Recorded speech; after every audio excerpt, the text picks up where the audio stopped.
Liam thought he knew his wife. He thought he understood the architecture of their marriage, the load-bearing walls of trust, and the shared spaces of their future. For 7 years, he had believed in its foundation. But a single notification, a quiet digital whisper on a Tuesday night, had just revealed a crack that ran so deep it threatened to bring the entire structure down. He was scrolling through their joint bank account, a mundane task of modern life, when he saw it. Venmo, $500, to Jay, note, for this week. It was the 4th such payment in a month. $2,000, siphoned off in neat, weekly increments.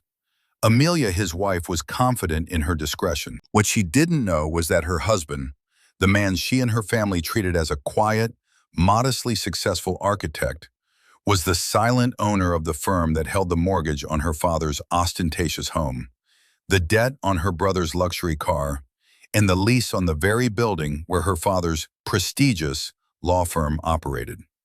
Within 30 days, the life they thought they knew would be completely dismantled, not by anger, but by the quiet, methodical application of truth. It's a strange feeling, isn't it? To realize the person sleeping next to you has a secret life you can't even begin to imagine. Have you ever felt that chill of discovery? Let me know in the comments where you're watching from, because this story is about a betrayal that could happen anywhere. If you want to see how this plays out, make sure to like this video and subscribe for more stories that will keep you on the edge of your seat. Now let's get back to how it all began to unravel. Liam closed the laptop, the soft click echoing in the silent living room. There was no rage, no sudden inferno of jealousy. Instead, a profound and chilling clarity settled over him. It was the same feeling he got when looking at a complex blueprint, suddenly seeing the single, critical flaw that everyone else had missed. For years, he had endured the subtle and not-so-subtle condescension of Amelia's family, the Prestons. He was the quiet man who had married into their world of old money and loud opinions. They saw his calm demeanor as weakness, his preference for a simple, unadorned life as a lack of ambition. He drove a 10-year-old sedan not because he couldn't afford better, but because it was reliable and he found no joy in vanity. They saw a failure. He lived in a comfortable but unassuming house in a quiet suburb, not because it was all he could manage, but because he valued peace over prestige. They saw a man who couldn't provide their daughter with a lifestyle to which she was accustomed. Amelia, caught in the middle, had slowly, almost imperceptibly, started to echo their judgment. She never defended him.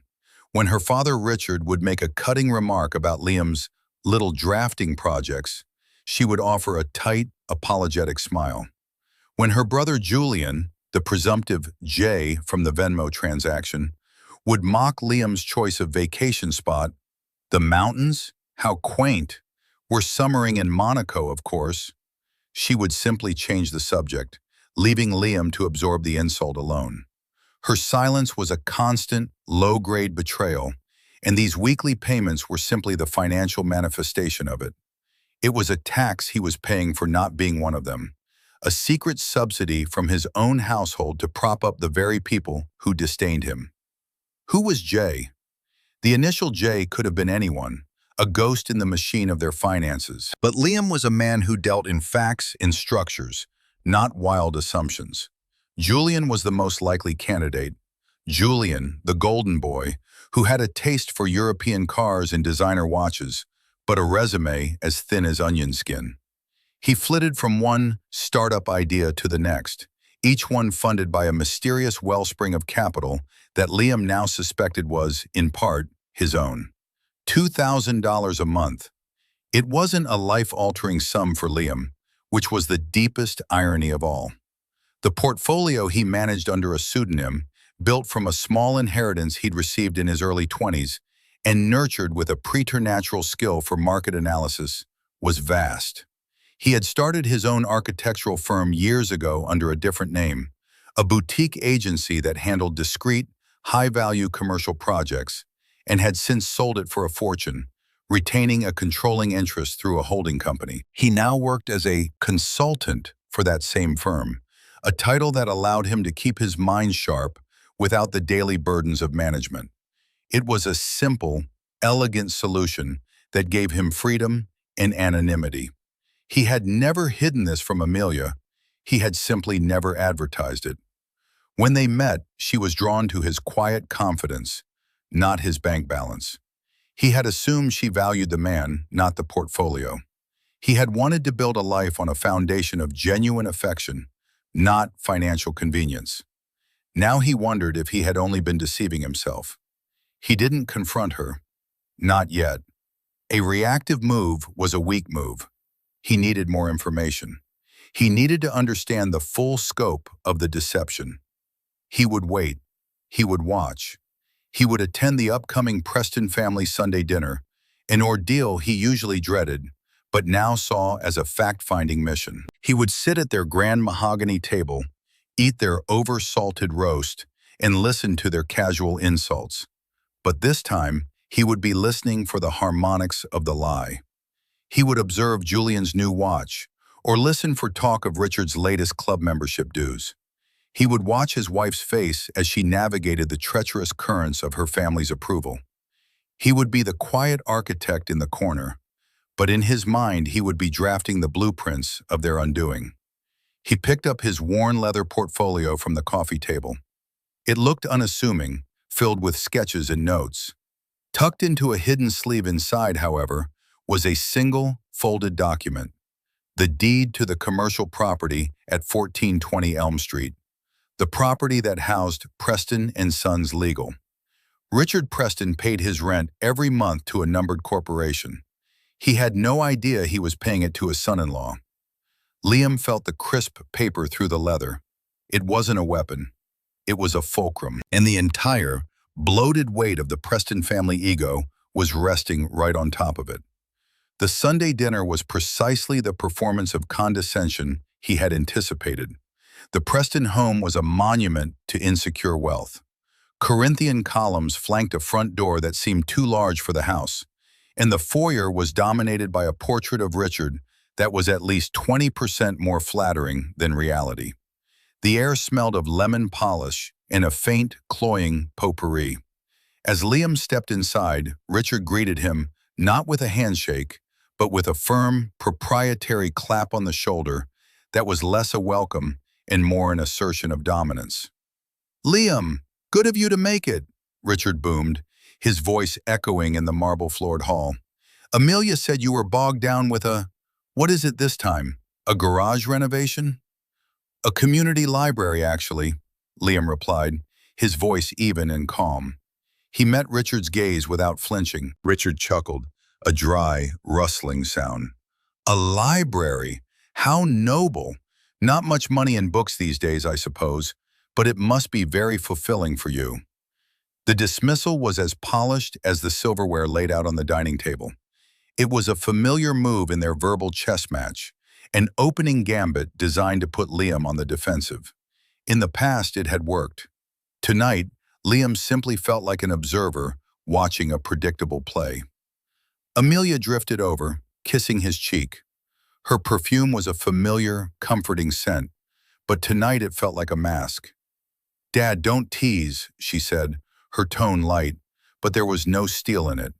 It was the gentle chiding one might use on a playful child, not a grown man delivering a deliberate insult. She was an enabler, a buffer who absorbed the impact but never stopped the blows. Julian was lounging on a velvet chaise, scrolling through his phone. He was wearing a watch that glinted under the chandelier. A new one, Liam noted, a Patek Philippe, a watch that cost more than the car Liam drove. Julian didn't even look up. "Hey, Liam, don't touch anything expensive." Liam smiled faintly. "I'll try my best, Julian." At the dinner table, the conversation, as always, orbited around the Prestons' achievements and acquisitions. Richard pontificated about a recent legal victory, a corporate merger that had netted his firm a significant fee. He spoke of leverage and hostile takeovers, using the vocabulary of war to describe business, a clear reflection of his worldview. He saw everything as a conquest. "The key is to know your opponent's weakness," Richard declared, gesturing with a wineglass. You find the flaw in their foundation, and you press until the whole thing crumbles. He glanced at Liam, a flicker of something, pity perhaps, or smug superiority, in his eyes. It's a principle that applies everywhere, not just in the boardroom. Liam took a slow sip of water. It's also a principle of architecture, he said quietly. But we also learn that a structure built without integrity, no matter how imposing, will eventually collapse under its own weight. A brief, uncomfortable silence fell over the table. Richard stared at him, momentarily caught off guard. Amelia shot Liam a panicked look, a silent plea to stand down, to not rock the boat. But it was Julian who broke the tension with a sneer. Wow, deep thoughts from the blueprint guy, he said, pushing a piece of roast beef around his plate. Speaking of which, Amelia tells me you two are thinking of going to that little cabin in the woods again for vacation. Living the high life, eh? Amelia flushed. We like the quiet, Julian. I'm sure you do, Julian said, his voice dripping with false sympathy. While you're communing with nature, I'll be closing on my new condo, the one overlooking the marina. The broker said it's a hell of an investment. You have to spend money to make money, right, Dad? That's my boy, Richard beamed, all pretense of subtlety gone. Aggressive. You have to be aggressive in this world. He turned his attention back to Liam. You should listen to him, Liam. Maybe take a few risks. That little consulting gig of yours must pay the bills, but you're not building an empire, are you? You're not building a legacy for my daughter, for my grandchildren. The word hung in the air, grandchildren. It was the ultimate weapon in their arsenal. The insinuation that he was not just failing Amelia, but a hypothetical future generation. Each word was a carefully placed stone, building a wall of inadequacy around him. Amelia stared down at her plate, her knuckles white as she gripped her fork. She said nothing. Her silence was a gaping void, a space where a defense of her husband, of their life together, should have been. And in that void, Liam saw the truth of the $500 payments. It wasn't just money, it was an apology. It was Amelia paying her family for her choice in a husband, a weekly penance for marrying a man they deemed beneath them. Liam felt a strange sense of detachment. The anger was there, a cold, hard knot in his stomach, but it was overlaid with a surgeon's precision. He was no longer a participant in this family drama. He was an analyst. He cataloged the insults, noted the financial boasts, and cross-referenced them with the quiet knowledge he held. Julian's new condo, Richard's talk of expansion. It was all a facade, a house of cards built with debt and propped up by arrogance. And his money, funneled through his wife, was helping to pay for the glue. He looked across the table at Amelia, and for the first time, he didn't just see the woman he loved. He saw a stranger who had made a choice to align herself with their values over his. And he knew, with a certainty that was as solid as concrete, that this could not continue. He would let them build their tower of pride a little higher. He would give them more rope, because the higher they climbed, the more devastating the fall would be. The next escalation came 2 weeks later. The catalyst was something as mundane as a car repair. The engine light in Liam's sedan had flickered on, and a quick diagnostic revealed a failing transmission. It was a significant expense, one that would cost a few $1,000s to fix. Liam, for whom the amount was little more than a rounding error, mentioned it to Amelia over breakfast, discussing whether it was more practical to repair the old car or simply buy a new, equally modest one. It's probably time to let it go, he said, sipping his coffee. It's served us well. Amelia's reaction was not one of practical consideration, but of deep, weary anxiety. Her shoulders tensed, and she avoided his eyes. A new car? Liam, can we really afford that right now? A big expense like that? The question was so absurd, so disconnected from their actual financial reality, that Liam was momentarily stunned. They had no debt aside from their small mortgage. Their joint account, which he kept funded well beyond their daily needs, was robust. His personal accounts, which he had never shown any interest in, were another world entirely. Her concern wasn't financial, it was psychological. Her family's narrative of his inadequacy had so thoroughly permeated her thinking that she genuinely believed they were living on the edge of financial precarity. "Amelia, of course we can afford it," he said gently, trying to probe the depth of her delusion. "We're fine." "Are we?" she retorted, her voice sharp with a stress he now understood had nothing to do with him. "Julian was just saying how his portfolio is up 30% this quarter. Dad is talking about buying the lake house, and we're worried about a transmission. It's just embarrassing." There it was, the core of it all. Not concern, but shame. Her shame. "Embarrassing to whom, Amelia? To you? Or to your family?" She recoiled as if struck. "That's not fair, isn't it?" he pressed, his voice still quiet, but now edged with the precision of a scalpel. "When was the last time you stood up for me? For us? When your father called my work a hobby? When your brother mocked our home?" "They don't mean it that way," she mumbled, the classic defense of the enabler. "It's just how they are."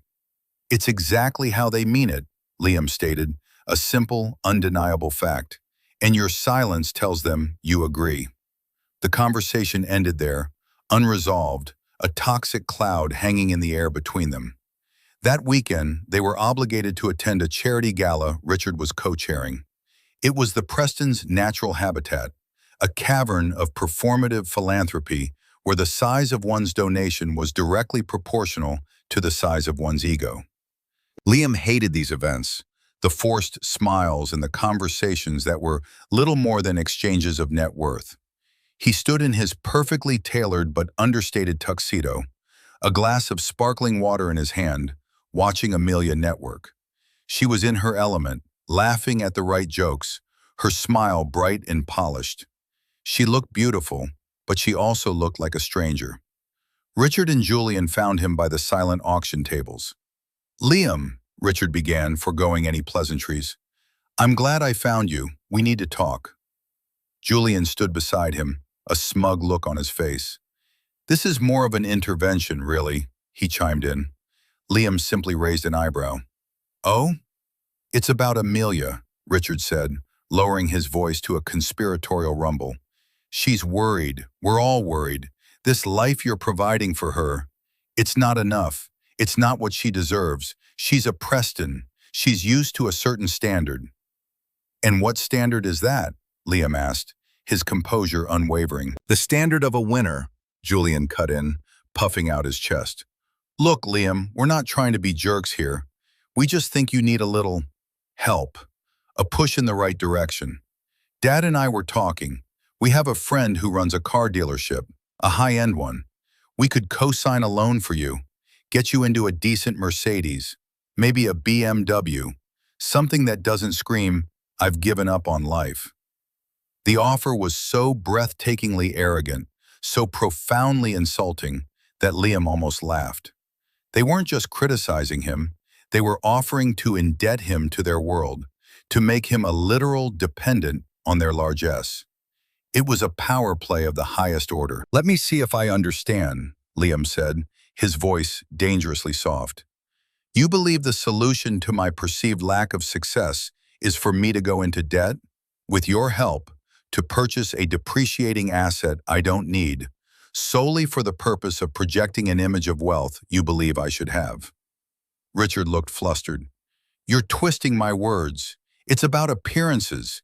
It's about showing the world, and my daughter, that you're a man of substance." "Substance isn't determined by the car you drive, Richard," Liam said. "It's determined by your character, by your integrity." He looked pointedly at Julian. "And by your ability to stand on your own 2 feet without needing a weekly allowance from your sister." Julian's face went pale, then blotchy with rage. "What the hell is that supposed to mean?" "It means I know about the Venmo payments, Julian," Liam said, his voice a low, steady hum that cut through the surrounding chatter. He hadn't planned to reveal this here, but their audacity had forced his hand. It was a tactical error on their part. They had escalated, and he was merely responding in kind. $500 every week. For your investments, I presume? Or is it for the new watch? Richard stared, speechless, his mouth slightly agape. He looked from Julian to Liam, the gears of his mind grinding as he tried to process this new information. He saw not the deception, but the exposure. His son, his golden boy, was being subsidized by the man he considered a failure. The humiliation was immediate and visceral. Amelia appeared at his side, her smile freezing on her face as she sensed the sudden, glacial tension. "What's going on?" "Your husband," Julian spat, recovering his voice, "is making wild accusations." "Is it an accusation if it's true?" Liam asked, turning his gaze to his wife. Her eyes widened, a flicker of pure panic in them. She knew. Of course she knew. Her face was a confession. "You've been lying to me, Amelia. Both of you. You've been taking money from our account to fund his lifestyle, all while your family criticizes me for not providing you with enough." The irony was so thick it was suffocating. He looked at the three of them, the blustering father, the pathetic son, the complicit wife, and the last vestiges of his patience evaporated. The hurt was still there, a deep, aching wound.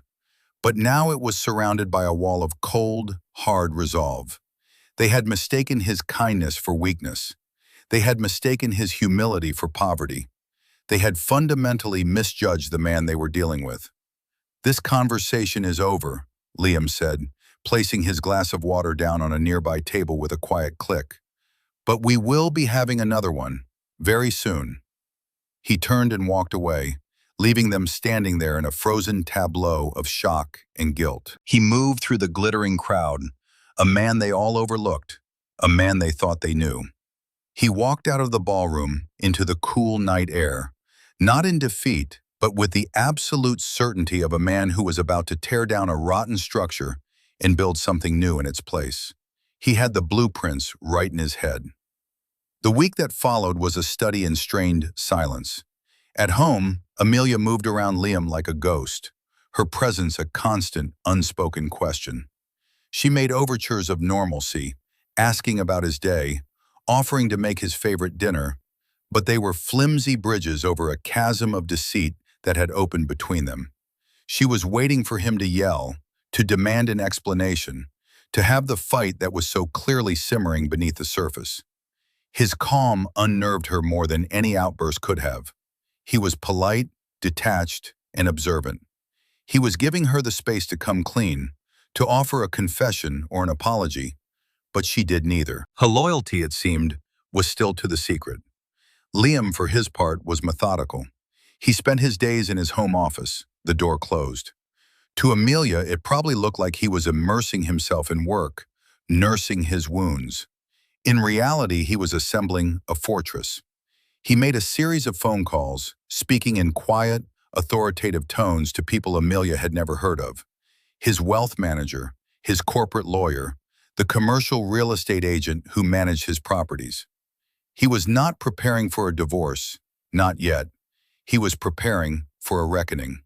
He was gathering the documents that represented the hidden architecture of his life, the truths he had kept private out of a desire for a normal life, a desire that now seemed painfully naive.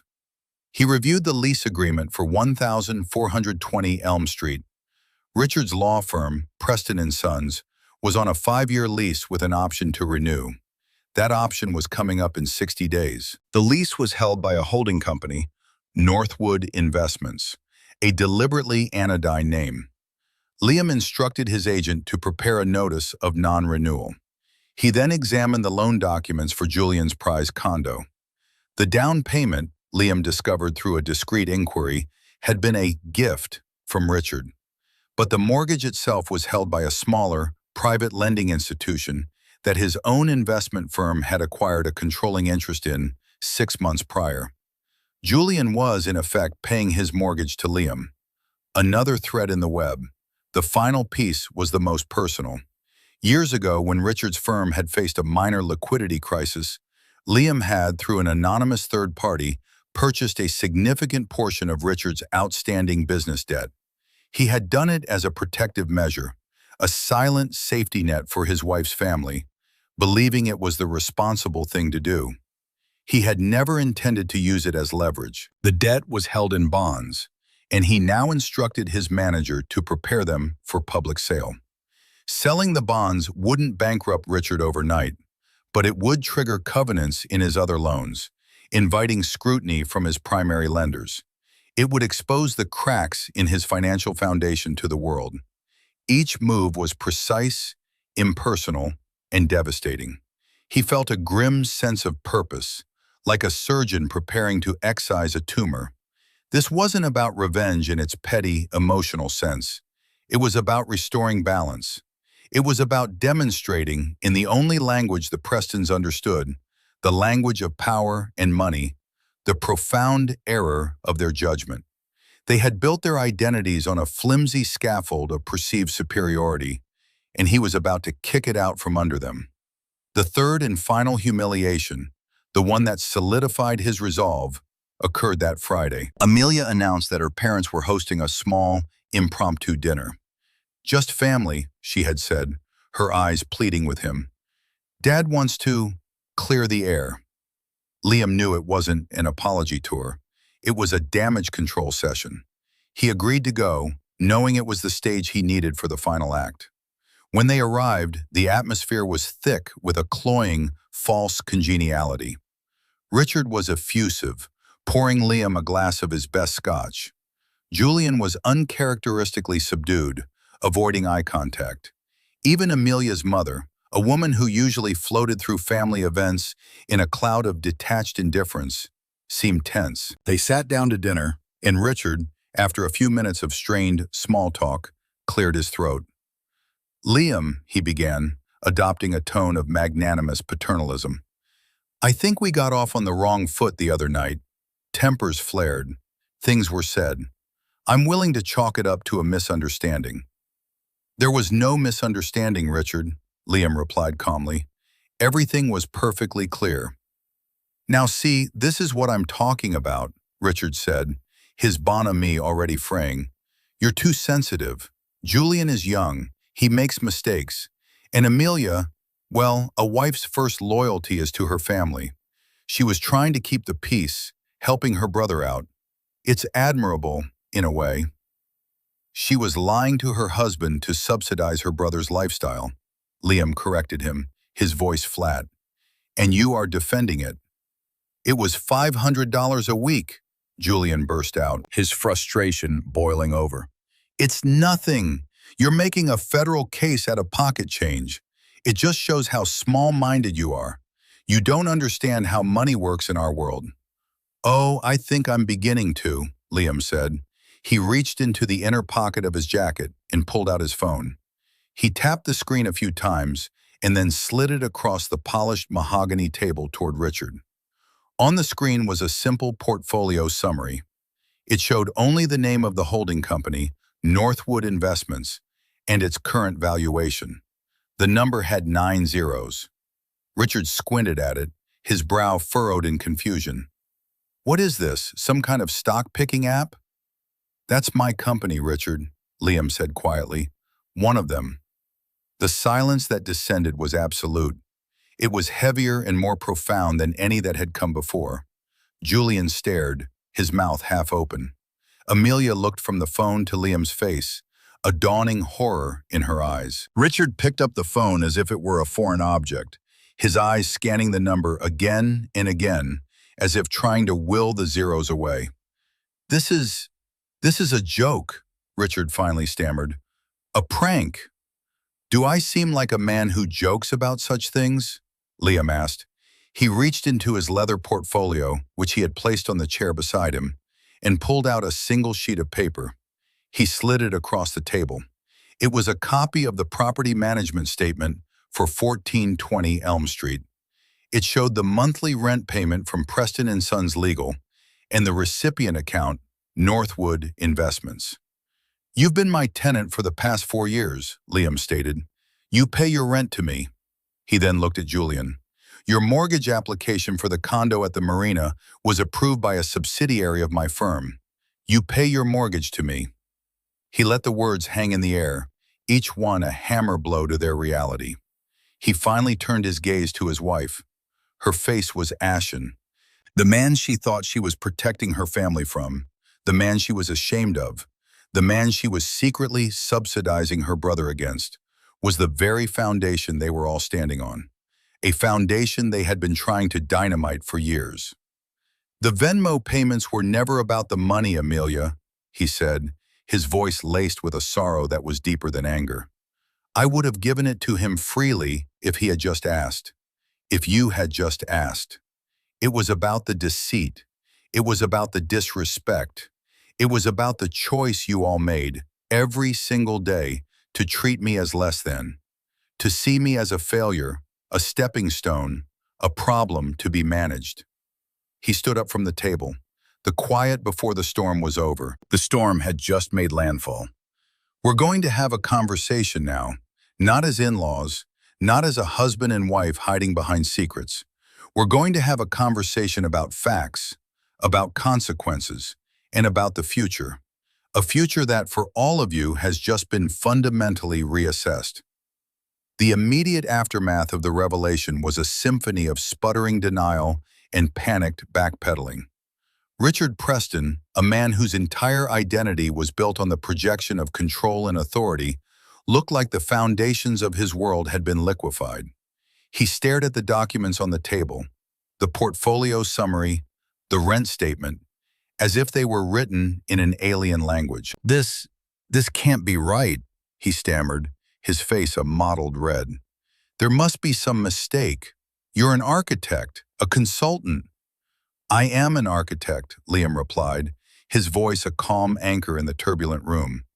I design things, buildings, communities. I also design systems. My financial portfolio is simply another kind of architecture, a structure I built carefully over many years. You only ever saw the front porch, Richard. You never bothered to ask to see the rest of the house. Julian, for his part, cycled rapidly through disbelief to a kind of groveling fury. So what? You've been lying to us this whole time? Letting us think, letting us say, he trailed off, the implication of his own words dawning on him. He hadn't just been mocking his sister's husband, he'd been mocking his own banker. I never lied, Liam corrected him gently, the distinction critical. I simply lived my life. You were the ones who created a narrative about me based on your own prejudices. You saw a quiet man and assumed he was a weak man. You saw a modest car and assumed it was a poor man. You saw what you wanted to see. I am not responsible for the fictions you created. Amelia was the epicenter of the silence. She sat rigid, her hands clasped in her lap, her gaze fixed on the polished surface of the table. The entire architecture of her marriage, of her family, of her own choices, had been recontextualized in a single, devastating moment. Her secret payments to Julian weren't an act of sisterly protection. They were an absurd and insulting gesture, taking money from an ocean to fill a thimble. Her shame over Liam's supposed lack of ambition was now revealed as her own profound blindness. Her failure to defend him was not just a spousal betrayal, but a catastrophic miscalculation. Amelia, Liam said, his voice softening almost imperceptibly. He was no longer addressing the Prestons. He was speaking only to his wife. Why? It was a simple question, but it contained the weight of 7 years of marriage. Why the lies? Why the silence? Why the complicity? She finally looked up, her eyes swimming with tears that had not yet fallen. I don't know, she whispered, her voice cracking. They're my family. It's just how it's always been. Their approval, it felt so important. They always made it seem like I'd married beneath me, that I had to apologize for you. And I was weak. I let them. I thought I was protecting you from them and protecting them from embarrassment. And I made a mess. You didn't protect me, Liam said, the truth of it stark and unavoidable. You sacrificed me. You sacrificed our marriage, our trust, for their approval. An approval they were never going to give because their worldview doesn't allow for it. Richard finally found his voice, a blustering attempt to reclaim some semblance of control. Now, hold on a minute. This is a family matter. There's no need for this kind of melodrama. So you have some money. Good for you. That doesn't change the fact that you deceived us. You deceived my daughter. Liam turned his cool, analytical gaze back to his father-in-law. Deception, Richard? Let's talk about deception. Let's talk about a man who projects an image of immense success while his law firm is over-leveraged and his primary assets are secured by the very man he holds in contempt. Your entire life is a performance. The difference between us is that my privacy was a choice. Your secrecy is a necessity. He let that statement land. He saw from the flicker of panic in Richard's eyes that it had hit its mark. He knew. He knew about the precarious loans, the dwindling client list, the desperate attempts to maintain the facade. "What do you want, Liam?" Julian asked, his voice now small, pathetic. The bravado was gone, replaced by the raw fear of a child about to be punished. "Is this about the money? You can have it back. I'll pay you back every cent." "This was never about the $500, Julian," Liam said, shaking his head with a trace of pity. "It's about a debt that can't be repaid with money. It's about respect, integrity, honesty, concepts that this family seems to value only as weapons against others, not as principles for yourselves." He paused, taking a deliberate breath, letting the full weight of the situation settle in the room. He had laid the foundation, revealed the framework. Now it was time to present the consequences. "Here is what is going to happen," he said, his tone shifting from explanatory to declarative. "The lease for Preston and Sons at 1420 Elm Street will not be renewed. You will have 60 days to vacate the premises. I suggest you start looking for a new, more affordable office space immediately." Richard turned white. "You can't do that. My firm has been there for 20 years. "I can," Liam stated simply, "and I am. The property is being repurposed for a community arts foundation. A library, in fact. You always said there was no money in books, Richard. Perhaps you were right, but there is value." He then looked at Julian. "Your line of credit has been frozen, effective immediately. Your mortgage is being called in. You have 30 days to secure new financing or sell the condo.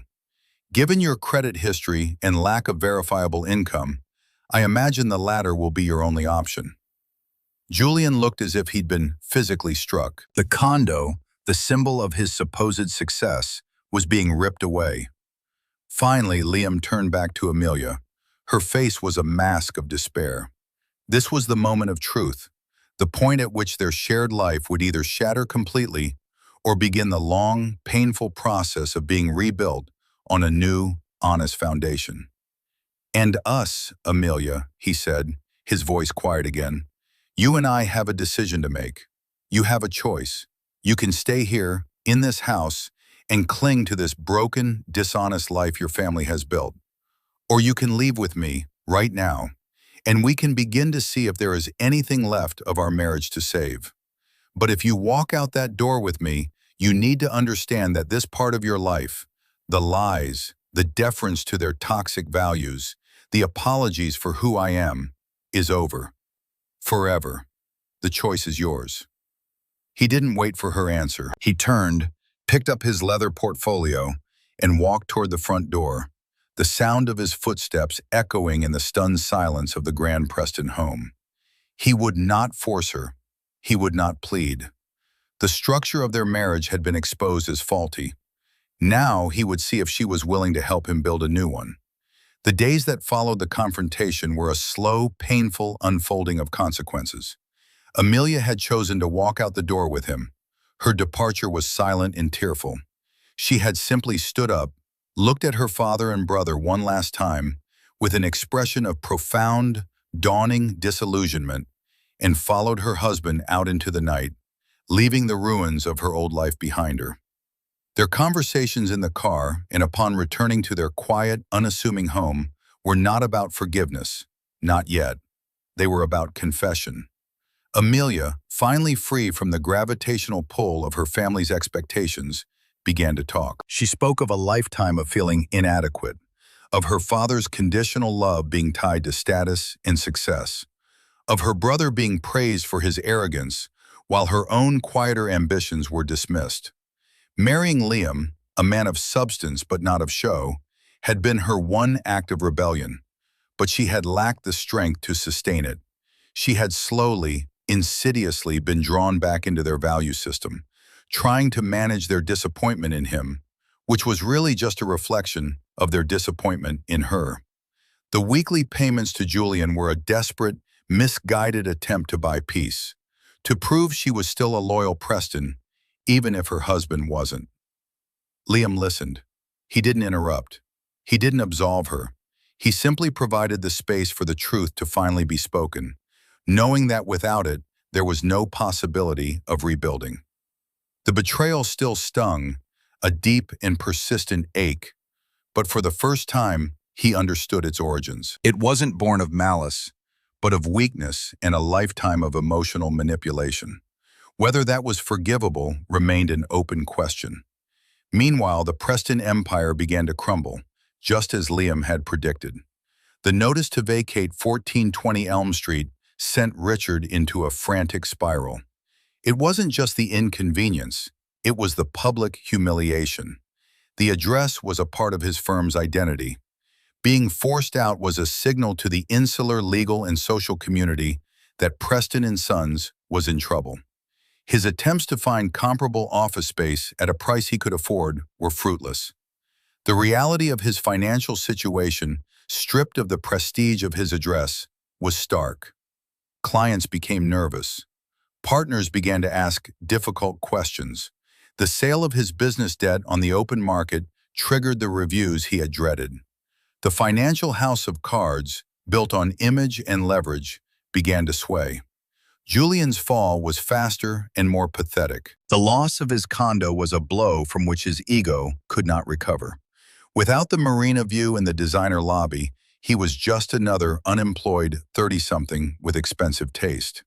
He called Amelia constantly, first with rage, then with pleas.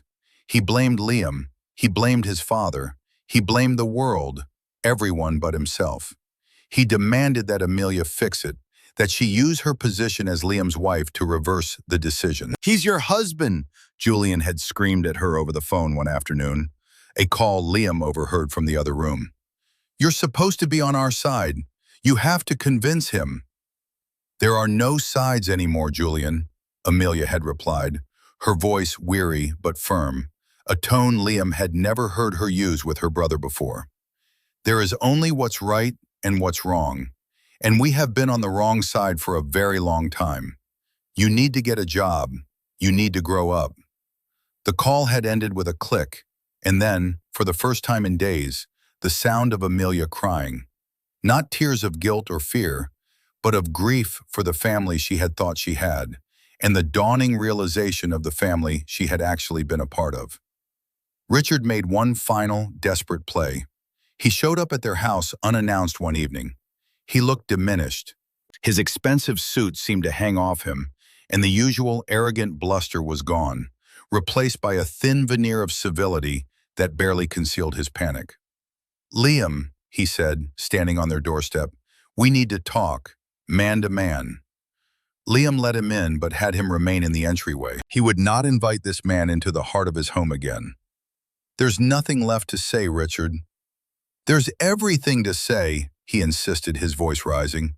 "This is my life's work you're dismantling, my legacy, all because of a petty squabble, a misunderstanding." "It was not a misunderstanding," Liam said, his voice like stone. "It was a consistent, calculated pattern of disrespect and condescension directed at me and, by extension, your own daughter. You didn't value me as a son-in-law. You didn't even respect me as a man. You saw me as an accessory that didn't match your decor." All right, I apologize," Richard exclaimed, the words tasting like ash in his mouth. "I was wrong. I misjudged you. Happy? Now can we please be reasonable? Call off the dogs Rescind the notice. I'll pay you double the rent. Liam looked at the man who had caused his wife so much pain, who had so thoroughly poisoned his marriage. He saw no genuine remorse in his eyes, only the terror of a man about to lose his status. The apology was a tactic, a business negotiation. Reasonable? Richard, I have been the soul of reason for 7 years. I have quietly absorbed your insults. I have silently watched as you undermine my wife's confidence in our marriage. I have, without your knowledge, propped up the very financial structures you used to signal your superiority over me. What you are experiencing now is not me being unreasonable. It is the natural and unavoidable consequence of your own actions. It is gravity. You built a faulty structure on a foundation of arrogance, and now it is coming down. I am not the one pushing it. I am simply the one who has stopped holding it up. He opened the door.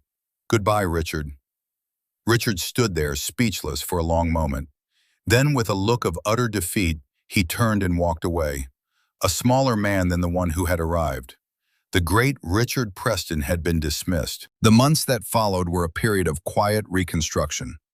Liam and Amelia began the slow, arduous work of rebuilding their marriage. They went to therapy. They talked for hours, excavating the painful truths and resentments that had been buried for years.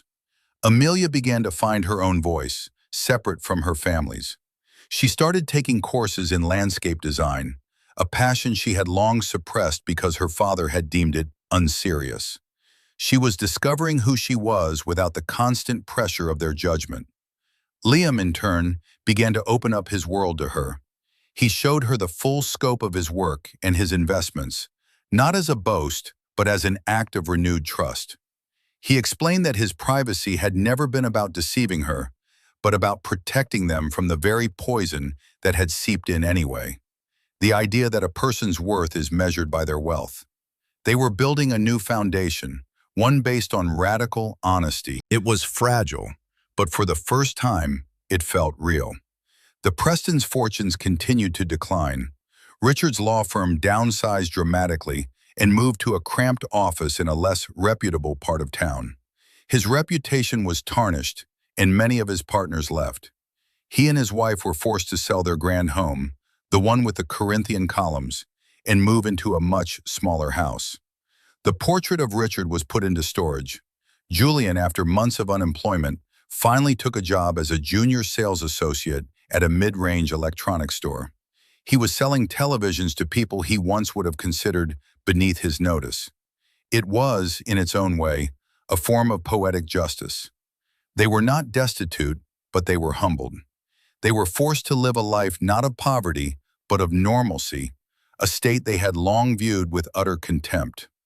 One crisp autumn afternoon, about a year after the confrontation, Liam and Amelia were walking in a park. The air was clean, and the leaves were turning brilliant shades of red and gold.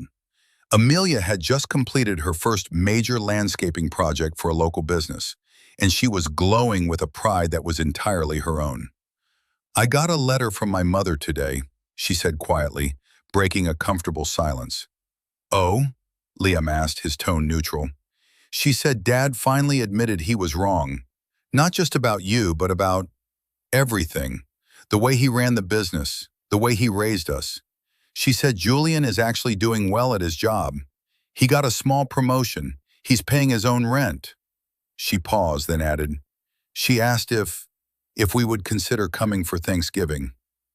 Liam stopped walking and turned to face her. He looked at her face, at the new confidence in her eyes, the genuine peace that had replaced the anxious tension. He thought about the past year, the pain and the healing, the demolition and the reconstruction. Forgiveness was not a single event, but a process. What do you want to do? He asked her. The choice was hers. She thought for a long moment, her gaze distant. I think we should send them a card, she said finally, and maybe, in the spring, we can meet them for coffee, in a public place. It was the perfect answer. It was not a rejection, but it was not a capitulation either. It was a boundary, a new, healthy structure being put in place. Liam smiled, a real, unguarded smile. He took her hand, and they continued their walk.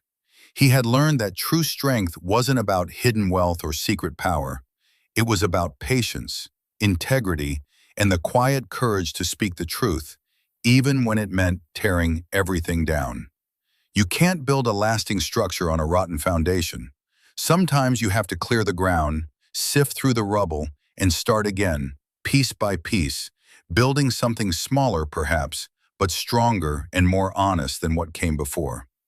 Their life together was that new structure. It was still under construction, but for the first time, Liam was certain it was built to last.